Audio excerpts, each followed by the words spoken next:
আবর্জনায় ভর্তি আলিপুর, ক্ষুব্ধ মেয়র ফিরহাদ হাকিম। আলিপুর অ্যাভিনিউয়ে বিভিন্ন বাড়িতে নোটিশ পাঠানো হয়েছে, জরিমানার নির্দেশ দিয়েছেন মেয়র। আলিপুর অ্যাভিনিউর এক্সটেনশনে ভর্তি জঞ্জাল। বেইলি ব্রিজ বন্ধ হয়ে যাওয়ার পর এই আলিপুর এক্সটেনশন যে এরিয়া, এইখানে বাড়ির আবর্জনা নিত্যদিনের জঞ্জাল ফেলা হচ্ছে, যার জেরে ঠিক এই রকম চেহারা নিয়েছে এই এক্সটেনশন, ঠিক যেন ধাপার মাঠ। আলিপুর অ্যাভিনিউয়ের বাড়ি বাড়ি গিয়ে নোটিশ ধরানো হয়েছে, সচেতনতার বার্তা দেওয়া হয়েছে। বিশ্বজিৎ আমাদের প্রতিনিধির সঙ্গে কথা বলবো। বিশ্বজিৎ, আলিপুরের মতন এরকম একটা পশ এরিয়া বলেই সবাই জানেন, শহরের অত্যন্ত একটা অভিজাত এলাকা, সেখানে এই ছবি।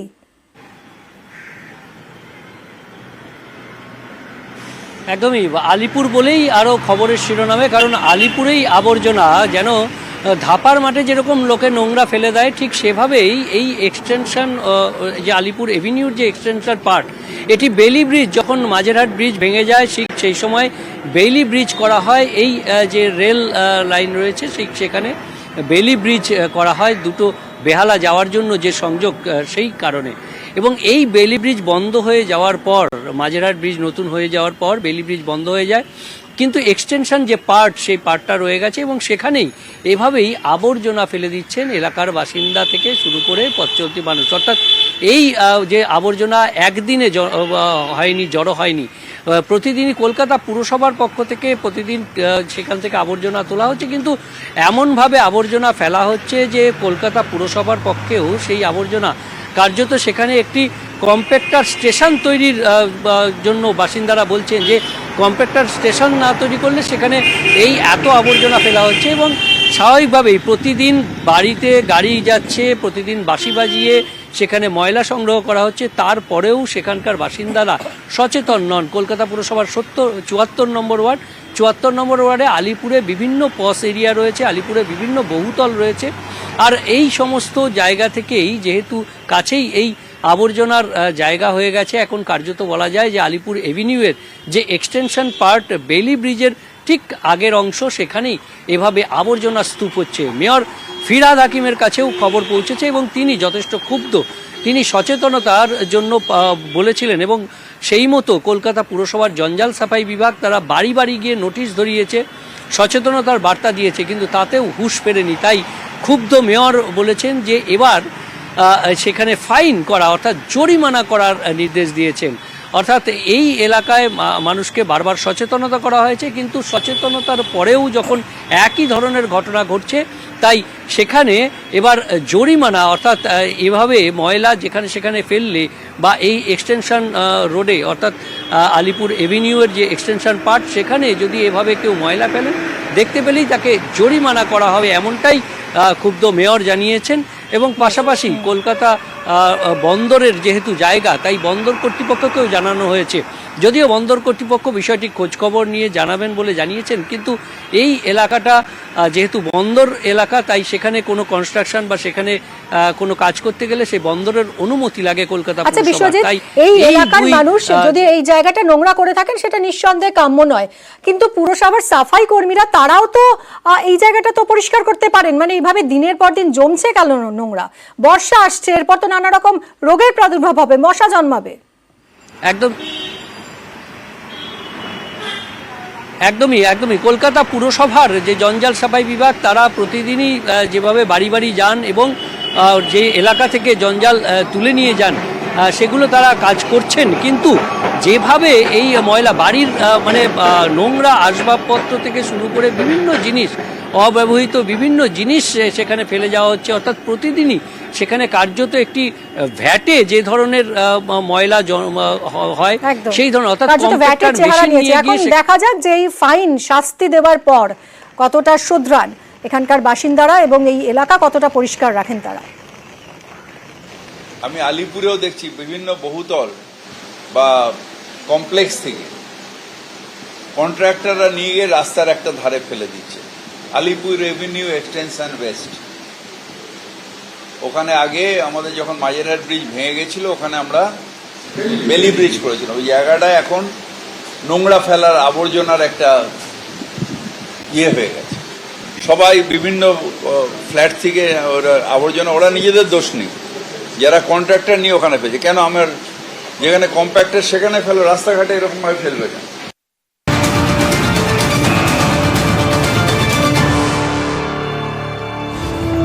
স্কুলের জমিতে মাদক দ্রব্য বিক্রি, বজবজের বুরুল হাই স্কুলের ঘটনা। সরকারি স্কুলের জমি দখল করে মাদক বিক্রি করা হচ্ছে।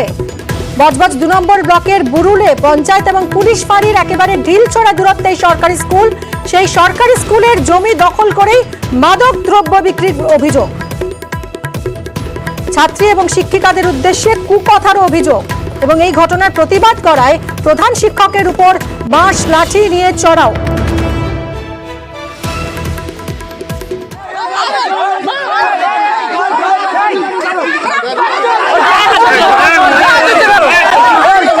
ওরা স্কুলে লেখাপড়া করছি, তোরা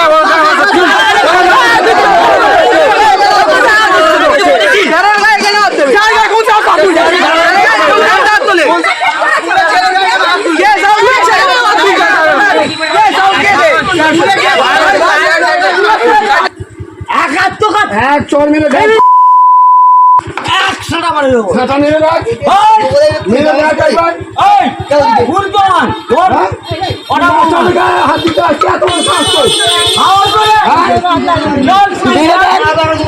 মেরে দেখো, শুনিয়ে দেবো। দেখেছ তোমরা, দেখো তোমার 5 জন সাক্ষী আছে।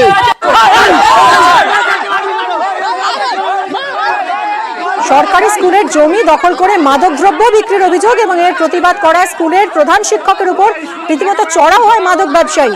এরই প্রতিবাদ জানিয়ে স্কুলের বাইরে পোস্টার মারল এবার ছাত্ররা। কথা বলবো সমীর আমাদের প্রতিনিধির সঙ্গে। সমীর, কিভাবে এই মাদকদ্রব্য বিক্রির কাজ চলছিল স্কুলে? সরকারি স্কুলের জমি দখল করে কতদিন ধরে চলছিল? দেখো, দক্ষিণ 24 পরগনার বজবজ 2 বুরুল এলাকায় বুরুল স্কুল একটাই বড়, সব থেকে উচ্চ মাধ্যমিক স্কুল একটাই রয়েছে বড় স্কুল। এই স্কুলের জমির একদম পুরো গায়ে এবং ওই রাস্তা দিয়ে ঢোকার মুখেই একদম একটা গাঁজা এবং মদ বিক্রি করে বহুদিন ধরে। এটা যখন ওদের পঞ্চায়েতের যারা সদস্য আছে তাদের সঙ্গে যখন কথা বলি, তারা বলে বাম আমলে তৈরি, অজুহাত দেখিয়ে দেয় বাম আমলে। তারপরে নতুন করে একটা তার পাশেই একটা তৈরি হচ্ছিল গাঁজা মদের একটা ঠেক। সেই সময় তখন ওখানকার প্রধান শিক্ষক উনি এর প্রতিবাদ করে। যখনই প্রতিবাদ করে তারপরে তাকে মারধর করে, মানে প্রথম মারধর করা হয়। তারপরে তৈরি হয়েও থাকে, এই আমলের সরকার কি করলো? এই আমলে প্রশাসনের নজরে এলো না এটা? দেখো, প্রশাসন ওখানে সামনেই একদম বুরুল ফাঁড়ি আছে এবং পঞ্চায়েতের অফিস আছে, দুটোই একদম 5 মিনিটের রাস্তা, 2 মিনিটের রাস্তা। তারপরে প্রতিবাদ করেছে যখন, প্রতিবাদ শিক্ষককে ধরে মারধর এবং শিক্ষক সবথেকে যে শিক্ষক আমাদের গুরু, সেই গুরুর মুখে, প্রধান শিক্ষক গুরুর মুখে একদম গাঁজা বিড়ি ওর মুখের মধ্যে ঢুকিয়ে দিচ্ছে, বলছে তুই খা। এরম একদম ল্যাঙ্গুয়েজ ভাবে এরম ভাবে শিক্ষকের সঙ্গে ব্যবহার করছে। তখন ছাত্রছাত্রীরা যখন জানতে পেরেছে, তখন ছাত্রছাত্রীরা সঙ্গে সঙ্গে ছুটে এসে শিক্ষককে বাঁচিয়েছে। তারপরে ঘটনাস্থলে পুলিশ ওখানে দাঁড়িয়ে আছে, পুলিশ কিন্তু নির্বিকার, পুলিশ দাঁড়িয়ে আছে, পুলিশ ওদেরকে আটকাচ্ছে না, শিক্ষককে বলছে আপনি অফিসে চলে যান। তাহলে ওদেরকে কেন আটকাচ্ছে? শিক্ষক ওদেরকে কি ভয় পাচ্ছে? না, শিক্ষক ওদেরকে ভয় পাচ্ছে কেন? যেহেতু ওরা রোলিং পার্টির এখন সদস্য হয়েছে, সব ওখানকার স্থানীয়। তো এইটা বুরুল বলে ইয়ে যাবে না। দক্ষিণ 24 পরগনার ডায়মন্ড হাওড়ার এসপি অফিসের বজবজ, মহেশতলা সব জায়গায় এই রকম বিল্লাপুর, এই রকম গাঁজা মদের দ্রব্য একদম ছয়লাভ হয়ে গেছে, যে আস্তে আস্তে ইয়াং ছাত্ররা। শুনবো আমরা কি বলছেন শিক্ষক। পুলিশ থাকা অবস্থায় যেভাবে তারা আমাকে মারতে তেড়ে এসছে, তাহলে আমি যদি নিজে নিজে একা একা যাই, যে কোনো মুহূর্তে আমাকে আক্রমণ করতে পারে। এর আগেই আমরা 4 জন যেদিন প্রথম আমার প্রেসিডেন্টের উপস্থিতি যখন আমরা এই কাজে বাধা দিই, সেদিন আমাদেরও বাঁশ তুলে এরকম গালাগালি আর বাঁশ তুলে মারতে আসে। কালকে এরাই আমাকে বাঁচিয়ে দিয়েছে, এরা আমার পাশে ছিল। এরা সঙ্গে সঙ্গে যখন ওরকম আক্রমণ হয়, ওই পুলিশ প্রশাসনের সামনে থেকে, পুলিশ অবশ্যই আটকেছে, কিন্তু ছাত্ররাই আমাকে এগিয়ে, একদম আমার টিচাররাও ছিলেন, কিন্তু ছাত্ররা এগিয়ে গিয়ে সঙ্গে সঙ্গে প্রতিবাদ জানিয়ে। কথা বলবো, আমাদের সঙ্গে রয়েছেন আমাদের প্রতিনিধি সমীর। এই যে এত কাণ্ড হলো, এর পরে এখনো কি সেই মাদক দ্রব্যের দোকানটা কি রয়েছে, নাকি সেটা ভেঙে দেওয়া হয়েছে? নিরাপত্তার কি হবে? প্রধান শিক্ষক তো রীতিমতো নিরাপত্তাহীনতায় ভুগছেন, পুলিশের কি ভূমিকা এরপর? শিক্ষক তো নিরাপত্তায় ভুগছে, শিক্ষক শিক্ষিকা এবং ওখানে যে ছাত্রছাত্রীরা আছে তারাও বলছে আমাদের নিরাপত্তা কে দেবে, একদম ওখান থেকে বেরোলেই যেন ওদেরকে এক্ষুনি মারতে যায়। আর পুলিশ প্রশাসন একদম নির্বিকার, ডায়মন্ড হাওড়ার যে পুলিশ প্রশাসন একদম নির্বিকার, কোনো এখনো ভ্রুক্ষেপ করেনি। এখনো ওই দোকানটা রয়েছে, বলছে দোকানটা পুলিশের হাতে পায়ে ধরেছে যে গাঁজা বিক্রি করে, তার জন্য নাকি ছেড়ে দেওয়া হয়েছে, পরে নাকি ভাঙা হবে। পরে আর কবে ভাঙা হবে? যদি বাম আমলে তৈরি হয় তাহলে এখনো লিখিত অভিযোগ দায়ের হয়েছে কি সমীর? লিখিত অভিযোগ দায়ের হয়েছে থানায়?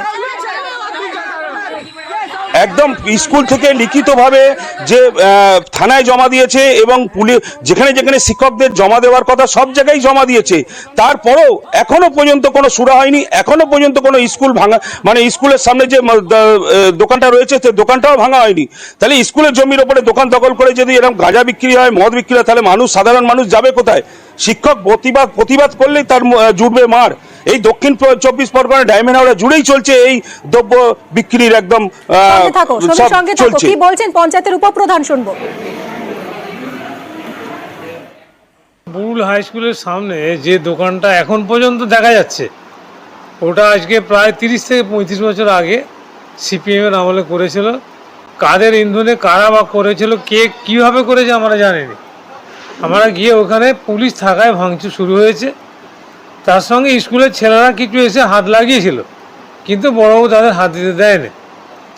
উনি নিজের লোকজন দিয়ে ওই দোকানটা ভাঙা হয়েছে এবং লাস্ট পর্যন্ত বড়বাবু আমাদের বলেছে যে একটা দুটো দিন যাক, গেলে যে কনস্ট্রাকশন হয়ে আছে ওটা আমরা পরবর্তীকালে ওটাকে আমরা ভেঙে দেবো। দুর্ঘটনা এড়ালো শিয়ালদামুখী কাঞ্চনকন্যা এক্সপ্রেস। চালকের তৎপরতায় বড়সড় দুর্ঘটনা থেকে রক্ষা পেল এই ট্রেন। লেভেল ক্রসিং এ গেট খোলা থাকলেও সবুজ সিগন্যাল ক্রসিং এর আগে জরুরি ব্রেক কষেন ট্রেন চালক। রকির কাছ থেকে আরো ডিটেইলে জানবো, রকি কিভাবে এটা সম্ভব হলো? দেখো মিমি, বড়সড় দুর্ঘটনা এড়ালো কাঞ্চনকন্যা এক্সপ্রেস চালসা মানে এলাকার ঘটনা। এদিন চালসা থেকে মালবাজার গামী যে কাঞ্চনকন্যা এক্সপ্রেস যখন বিকেল নাগাদ যাচ্ছিল, সেই সময় কিন্তু সন্ধ্যাটি চা বাগানের মধ্যে দিয়ে যে লেভেল ক্রসিং রয়েছে সেখানেই যখন সেই ট্রেনের চালক পৌঁছায় সেই লেভেল ক্রসিং এরিয়ায়, তিনি দেখতে পান সেই লেভেল ক্রসিং এর গেট খোলা এবং সেই ক্রসিং দিয়ে যাতায়াত করছে বহু ছোট ছোট গাড়ি এবং সাধারণ মানুষ। যা দেখতে পেয়ে কিন্তু রীতিমতো ইমার্জেন্সি ব্রেক কষে চালক এবং সেই ট্রেন দাঁড় করিয়ে দেয় এবং সেখানে কিন্তু সেই চালক নেমে নিয়ে সেই গেটম্যানের সঙ্গে দেখা করেন এবং কি কারণে এভাবে গেট খোলা রাখা হয়েছিল তা জানার চেষ্টা করেন। লেভেল ক্রসিং এর গেট খোলা রয়েছে, এদিকে সিগন্যাল সবুজ, মানে আবারও তো সেই রেলের বিরুদ্ধে গাফিলতির অভিযোগে উঠছে। আমাদের অবশ্যই নজর থাকবে এদিকে কার দায়ে কেন এরকম একটা বড়সড় আবারও একটা দুর্ঘটনা ঘটতে চলেছিল, যদিও চালকের তৎপরতা এড়ানো সম্ভব হয়েছে।